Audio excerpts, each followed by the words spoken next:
Crônicas do Amanhecer. Por Feijão, Centro Espírita Allan Kardec de Balneário Gaivota.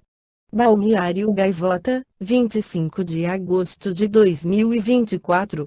Eliorne narra a história de negócios e filantropia em livro, O Dinheiro Corrompe Quando Não Se Faz Bom Uso, parte 1.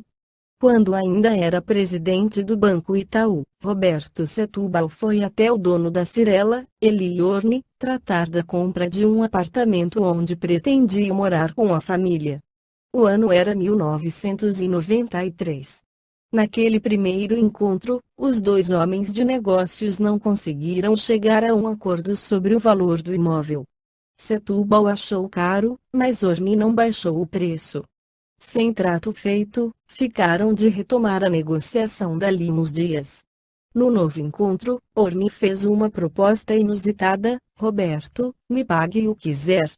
E a diferença você doa para a caridade, para uma causa da sua escolha.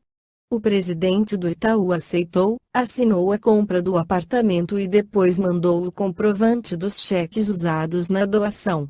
A passagem faz parte do livro Tijolos do Bem, que foi sendo lançado oficialmente nesta segunda-feira, 1º de julho, pela editora Sefer. A obra narra a trajetória de vida de Orne, que está prestes a completar 80 anos, e tem como principal objetivo incentivar os leitores a praticar a doação para os necessitados. Neste livro não veremos simplesmente a história de um empresário de sucesso. Aqui estão descritos o sentir e o pensar desse homem, uma pessoa dedicada à filantropia, escreve Setúbal, no prefácio. O livro foi escrito por Sarita Mussinic Sarui, colega da comunidade judaica, a partir de mais de uma centena de depoimentos e reflexões colhidas em conversas com Orne ao longo dos últimos 4 anos.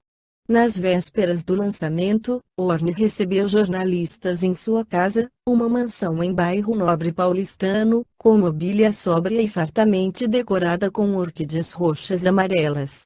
Orne recebeu os convidados gentilmente, sentado na cabeceira de uma longa mesa de madeira.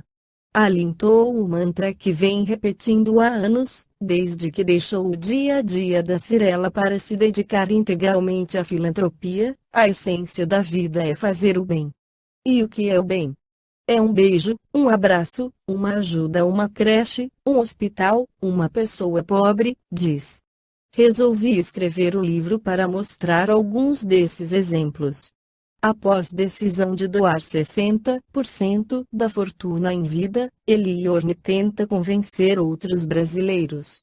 No Evangelho segundo o Espiritismo, Allan Kardec esclarece sobre as provas da riqueza e da miséria. Se a riqueza houvesse de constituir obstáculo absoluto à salvação dos que a possuem, conforme se poderia inferir de certas palavras de Jesus, interpretadas segundo a letra e não segundo o Espírito, Deus, que a concede, teria posto nas mãos de alguns um instrumento de perdição, sem apelação nenhuma, ideia que repugna a razão. Sem dúvida, pelos arrastamentos aqui da causa, pelas tentações que gera e pela fascinação que exerce, a riqueza constitui uma prova muito arriscada, mais perigosa do que a miséria. É o supremo excitante do orgulho, do egoísmo e da vida sensual. É o laço mais forte que prende o homem à terra e lhe desvia do céu os pensamentos.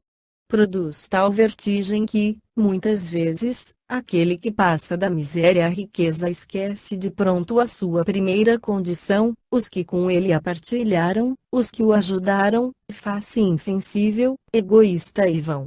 Mas, do fato de a riqueza tornar difícil a jornada, não se segue que a torne impossível e não possa vir a ser um meio de salvação para o que dela sabe servir-se, como certos venenos podem restituir a saúde, se empregados a propósito e com discernimento.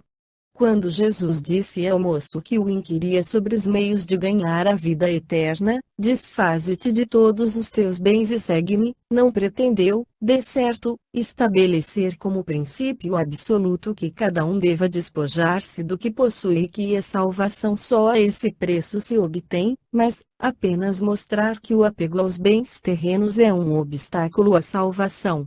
Aquele moço, com efeito, se julgava que porque observara certos mandamentos e, no entanto, recusava-se à ideia de abandonar os bens de que era dono. Seu desejo de obter a vida eterna não ia até ao extremo de adquiri-la com sacrifício. O que Jesus lhe propunha era uma prova decisiva, destinada a pôr no fundo do seu pensamento. Ele podia, sem dúvida, ser um homem perfeitamente honesto na opinião do mundo, não causar dano a ninguém, não maldizer do próximo, não ser vão, nem orgulhoso, honrar a seu pai e a sua mãe. Mas, não tinha verdadeira caridade, sua virtude não chegava até a abnegação. Isso que Jesus quis demonstrar. Fazia uma aplicação do princípio: fora da caridade não há salvação. A consequência dessas palavras, em sua acepção rigorosa, seria a abolição da riqueza por prejudicial à felicidade futura e como causa de uma imensidade de males na terra, seria, ao demais, a condenação do trabalho que a pode granjear, consequência absurda, que reconduziria o homem à vida selvagem e que, por isso mesmo, estaria em contradição com a lei do progresso, que é a lei de Deus.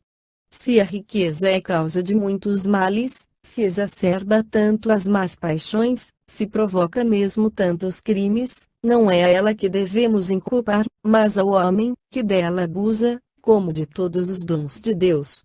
Pelo abuso, ele torna pernicioso o que lhe poderia ser de maior utilidade. É a consequência do estado de inferioridade do mundo terrestre. Se a riqueza somente males houvesse de produzir, Deus não a teria posto na terra. Compete ao homem fazê-la produzir o bem. Se não é um elemento direto de progresso moral, é, sem contestação, poderoso elemento de progresso intelectual. Esta foi a crônica do amanhecer de 25 de agosto de 2024. Por Alfredo Feijão Lopes.